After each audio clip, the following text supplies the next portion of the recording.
tasain yang artinya halo Rebahaners dimanapun kalian berada, bagaimana kabarnya? Gimana? Masih suka balas chat dari wanita tak dikenal yang ngajak depo?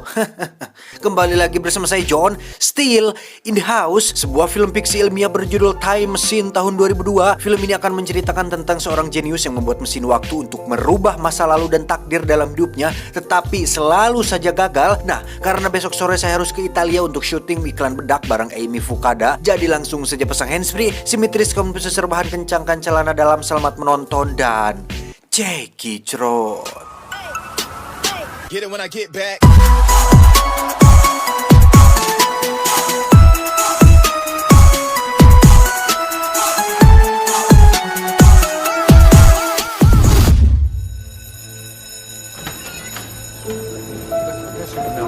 Berlatar abad ke-19 sebelum munculnya teknologi yang bisa mengumbar aib ke semua orang, kisah akan berfokus pada seorang ilmuwan jenius yang mengajar di sebuah universitas juga, yakni Dr. Alexander Hartgen. Ini orangnya, selain beliau mahir dalam fisika, matematika, dan permesinan, beliau juga sangat mahir dalam melupakan janji ketemu dengan sang kekasih, sehingga teman sesama pengajarnya pun harus mengingatkan Alexander bahwa malam ini dia harus pergi menemui kekasihnya di taman kota.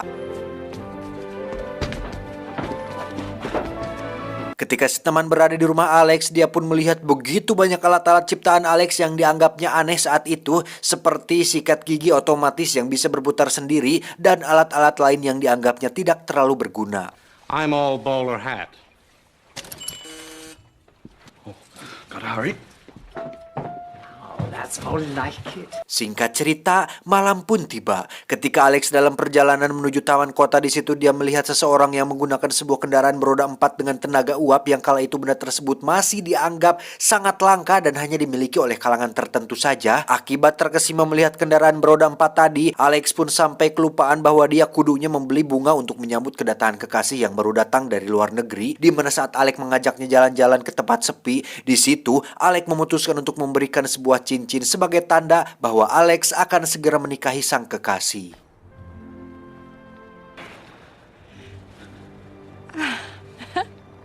Namun tak diduga muncullah seorang pria yang nampak sehabis minum alkohol, di mana pria itu menodongkan sebuah pistol dan meminta Alex memberikan semua hartanya, juga meminta sang kekasih untuk memberikan cincin tersebut kepadanya. Merasa bahwa cincinnya terlalu berharga untuk diberikan, sang kekasih pun bersikeras untuk tak memberikannya hingga si pria itu tak sengaja menarik pelatuk yang membuat sang kekasih tewas tertembak di bagian vitalnya.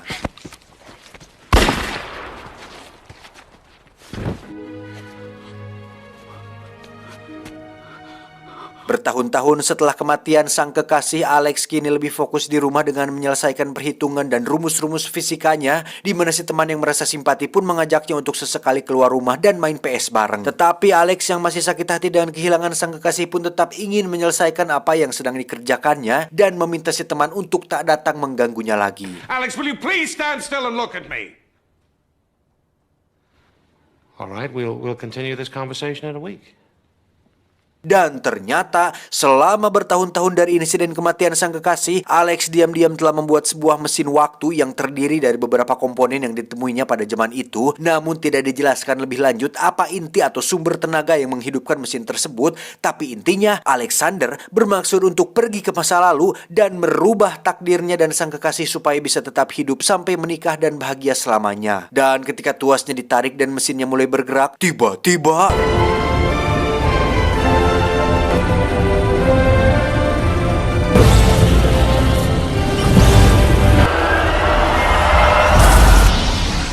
ya, Alexander terlihat sudah berada di malam saat kematian sang kekasih, di mana dia langsung membawa kekasihnya pergi dari taman tersebut dan memintanya untuk menunggu di pinggir jalan sementara dia akan membeli satu ikat bunga sebagai hadiah yang sempat terlupa di malam itu. Tapi ternyata takdir memang tidak bisa diubah karena ternyata sang kekasih tewas dengan cara lainnya, di mana hal itu membuat Alexander semakin bersedih tatkala harus ribuan kali pergi ke masa lalu dan melihat ribuan kali kematian sang kekasih dengan cara yang berbeda, yang hal itu menjadi sebuah pertanyaan tersendiri bagi Alexander mengenai kenapa manusia tidak bisa merubah masa lalu. Why can't I change it? Maka dari itu, Alexander pun memutuskan untuk maju ke masa depan, berharap di sana dia bisa menemukan jawaban atas pertanyaannya tersebut. Dan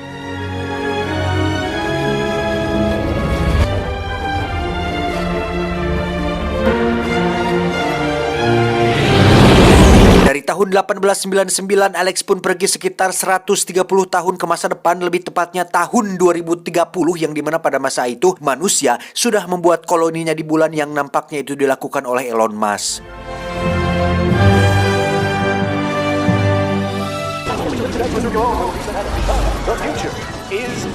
Alexander pun turun dari mesin waktunya dan menghampiri seorang wanita yang mengatakan tentang penampilan Alex yang retro atau jadul. Kemudian Alex pun pergi ke perpustakaan kota dengan tujuan untuk mencari tahu jawaban atas pertanyaannya tentang kenapa masa lalu tidak bisa diubah. Welcome to Vox System. How may I help you? Dan betapa terkejutnya Alex ketika melihat teknologi masa depan berupa penjaga perpustakaan yang menamakan dirinya sebagai Fotonik. Ini babangusnya, layaknya Google yang serba tahu tentang segala hal, Fotonik yang pada dasarnya kecerdasan buatan atau AI ini pun menyimpan seluruh pengetahuan umat manusia. Di mana saat Alex bertanya mengenai mesin waktu, si Fotonik ini pun berkata bahwa itu hanyalah fiksi ilmiah yang tidak ada di dunia nyata. Because one cannot travel into the past. Area of inquiry? Alex pun menemukan catatan sejarah tentang dirinya sendiri yang dijuluki sebagai ilmuwan nyentrik yang tewas pada tahun 1903, di mana hal itu menjadi sebuah kelucuan tersendiri bagi Alex tatkala menyadari jika orang-orang di masa depan ternyata tidak lebih jenius dari orang di masa lalu seperti Alexander yang berhasil menemukan mesin waktu. Adapted to a motion picture by George Pal and a stage musical by Andrew Lloyd Webber, which ran on that's Broadway. not what I mean. Karena tidak mendapatkan jawaban atas pertanyaannya, Alex pun pamit pergi menuju ke beberapa tahun selanjutnya, di mana saat baru melewati 7 tahun, yakni tahun 2037, mesin waktu pun tiba-tiba bergetar hebat oleh karena terjadinya sebuah insiden ketika manusia yang berkoloni di bulan tak sengaja membuat ledakan yang mengakibatkan bulan meledak dan mengubah jalur orbitnya. Saat Alex akan pergi ke beberapa tahun selanjutnya, tak diduga insiden itu mengakibatkan mesin waktunya mengalami goncangan yang sangat dahsyat yang membuat Alex terbentur dan tak sadarkan diri, di mana Alex secara tak sengaja telah menekan tuas untuk maju dengan kecepatan tinggi yang membuat dirinya pergi jauh ke masa depan yang tak terbatas.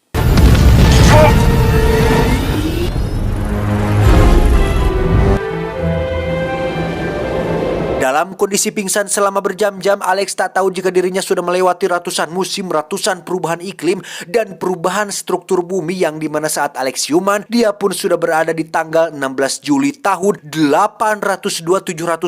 Series layangan putus sudah pasti sudah tamat tuh. Ketika siuman untuk kedua kalinya, Alex pun sudah terbaring di atas ranjang dengan interior desain ala-ala primitif, di mana saat dia akan keluar, Alex pun langsung dikejutkan saat melihat begitu banyak rumah-rumah bambu yang menempel pada dinding tebing.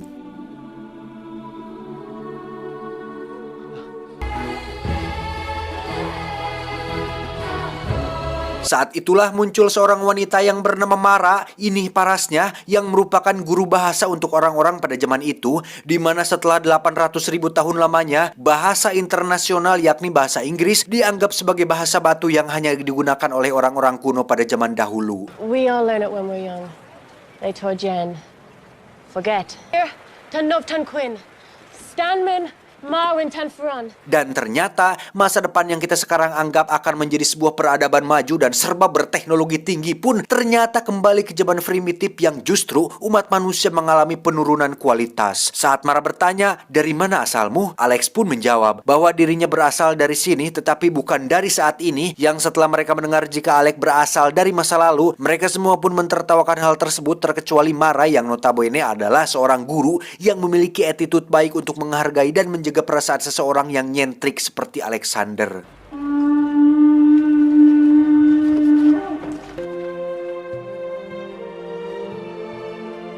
Saat malam tiba ketika Alex bersantai dengan Mara, dia pun melihat bulan sudah tidak lagi bulat melainkan terpecah menjadi beberapa bagian akibat kejadian pada tahun 2037 tadi, sehingga sekarang sudah tidak ada lagi yang namanya manusia serigala.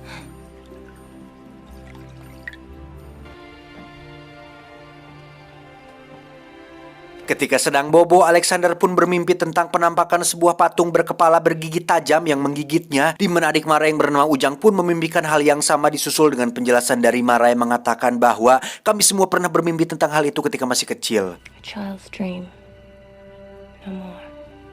Esoknya Mara pun membawa Alex ke lokasi kincir masa depan yang ternyata tidak lebih canggih dari kincir di masa kita. Untuk kemudian Mara menemani Alex memeriksa mesin waktunya, yang dimana di situ Mara meminta satu hal yang serius kepada Alex, bahwa jika Alex ingin pulang kembali ke masa lalu, tolong bawalah si Ujang bersamamu. Jangan tanya alasannya, karena ini semua demi kebaikan si Ujang. Dan tiba-tiba Kaylin!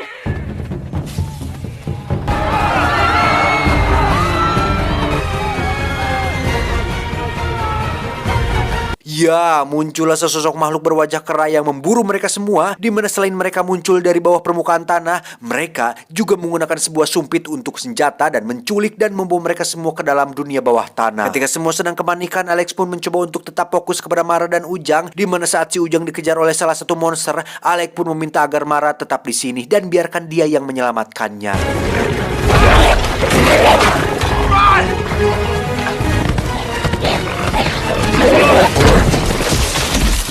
Ketika Ujang sudah selamat, kini giliran Alec berusaha untuk naik ke atas kincir, yang di situ Alec berhasil menendangnya jatuh ke bawah. Tetapi karena makhluk itu pantang menyerah dan kau tak sendiri, maka Alex pun harus berusaha lebih keras hingga akhirnya muncul si Ujang yang mengarahkan obor ke si makhluk tersebut.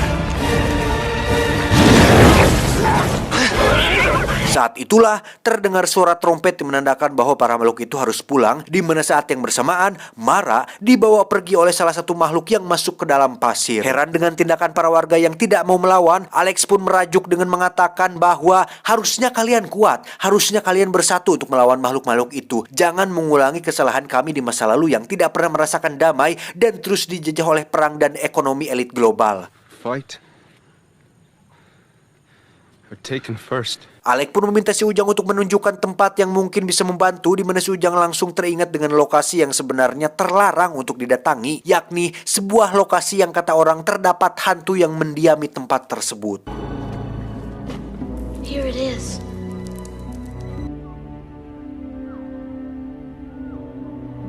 Dan ternyata itu adalah lokasi si fotonik kecerdasan buatan yang pernah Alex temui di tahun 2030, yang oleh karena sumber tenaganya berasal dari fusi nuklir, makanya dia masih bisa bertahan meski sudah melewati 800.000 tahun lebih. Can you tell me what's happening here?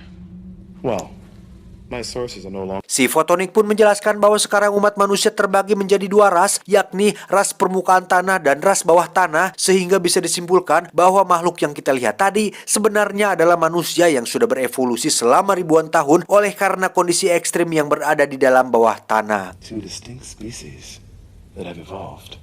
And how do those below? Hal itu pun si fotonik ketahui ketika dia bertemu dengan seseorang yang pernah jadi tawanan kaum ras bawah tanah yang kabur ke tempat ini, di mana orang tersebut bersembunyi di tempat ini selama beberapa bulan, yang membuatnya memiliki teman mengobrol sampai akhirnya dia meninggal, dan sekarang yang tertinggal hanyalah tengkorak dan tulang belulangnya saja. He told me everything. It's good to have a friend. Saat Alec bertanya, apakah kamu mengetahui kemana jalan masuk menuju dunia bawah tanah? Si fotonik pun menjawab bahwa tentu saja, ikuti saja arah timur, nanti kau akan menemukan sebuah patung kepala bergigi tajam yang merupakan jalan masuk menuju ke dunia bawah tanah. Just follow the breathing. In the dream, we're moving toward it. Tiba di sana, Alex pun menyuruh Ujang untuk pulang dan meminta bantuan sebisanya sampai dia berhasil menyelamatkan Mara, kakaknya. Alex perlahan masuk ke dalam dunia bawah tanah, di mana di situ dia melihat begitu banyak ras bawah tanah yang ternyata melakukan pekerjaan seperti memandai besi, yang ketika mereka sedang sibuk-sibuknya, Alex pun mencoba masuk ke sebuah ruangan yang di situ terdapat banyak sekali tumpukan pakaian bekas para korban yang telah mereka bunuh dan dimakan. Dan tiba-tiba ya, Alex pun terjatuh ke dalam kolam penuh tulang belulang manusia, untuk kemudian dia ditarik dan dimasukkan ke dalam sebuah ruangan khusus yang ada si Mara di dalam situ. Mara? Dan alangkah terkejutnya Alex ketika melihat sang pemimpin dunia bawah tanah yang bernama Morlock ini. Bebenguknya, selain bisa bahasa Inggris dengan baik dan lancar, ternyata Morlock ini adalah salah satu jenis manusia yang mengalami evolusi pada otaknya, di mana dia memiliki sebuah kemampuan yang dinamakan telepati seperti Profesor X atau Profesor Xavier di film X-Men, yang dia gunakan untuk mengendalikan pasukannya dan mengatur seberapa banyak manusia yang diculik untuk bahan makanan mereka selama ini. My caste concentrated on expanding us. That's their role here. To be your food. Dan dengan kemampuan telepatinya, Morlock bisa mengetahui apa isi otak si Alexander yang jauh-jauh datang dari 800.000 tahun yang lalu hanya untuk mendapatkan jawaban tentang kenapa manusia tidak bisa mengubah masa lalu. Your futile effort to have a question answered. Dan tak disangka Morlock ternyata memiliki jawaban tentang pertanyaan Alex bahwa ada dua hal penting tentang jawaban atas pertanyaannya tersebut, yakni tentang takdir dan nasib, yang dimana takdir merupakan ukuran dan nasib adalah hasilnya. Dengan kata lain, takdir tidak terlihat dan nasib adalah hasil yang terlihat. You built your time machine because of Emma's death. I can look inside your memories. Dan masa lalu yang ingin diubah oleh Alex adalah termasuk takdir yang bagaimanapun Alex ingin mengubahnya, nasib atau hasilnya akan tetap sama karena itu adalah sebuah ketetapan atau jalan hidup yang tidak bisa diubah oleh siapapun kecuali oleh Yang Maha Kuasa. Are the inescapable result of your tragedy. Karena Morlock bisa mengendalikan pikiran dan Alex bisa mengendalikan waktu dengan mesin waktunya, Morlock merasa bahwa terdapat persamaan antara dirinya dan Alex sehingga Morlock dengan baik hati mempersilahkan Alex untuk pulang kembali ke zamannya sesuai dengan takdir atau jalan hidupnya. You have your answer. Now go. Namun karena melihat Mara yang akan mati, hati nurani Alex pun seketika timbul, di mana saat dia menyalakan mesin waktunya, Alex langsung menarik Morlock ke dalamnya untuk kemudian terlibat perkelahian sengit yang membuat Alex terdagor beberapa kali.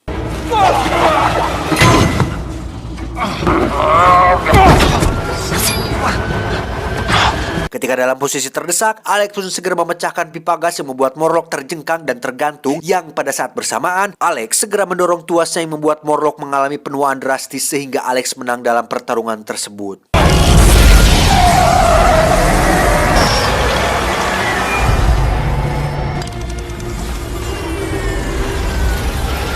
Entah di tahun berapa ini, tetapi Alex melihat kondisi planet bumi yang berwarna merah, juga dataran yang dipenuhi dengan patung kepala ras bawah tanah, sehingga Alex memutuskan untuk kembali ke Mara dan menyelamatkan semua kaumnya. Dengan sedikit otak-atik, Alex pun berencana untuk meledakkan mesin waktunya, di mana dia dan Mara akhirnya berhasil sampai ke permukaan dan...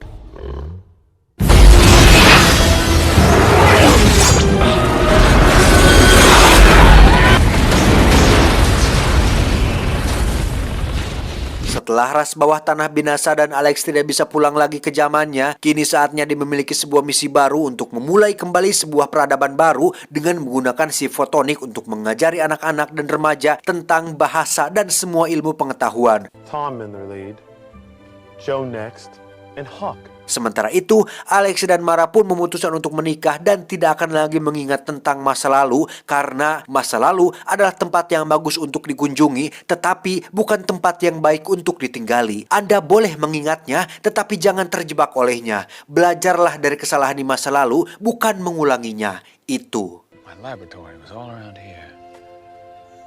The kitchen was up there. Tamat, ending yang menglorong waktukan. Anjing, maksa pisan.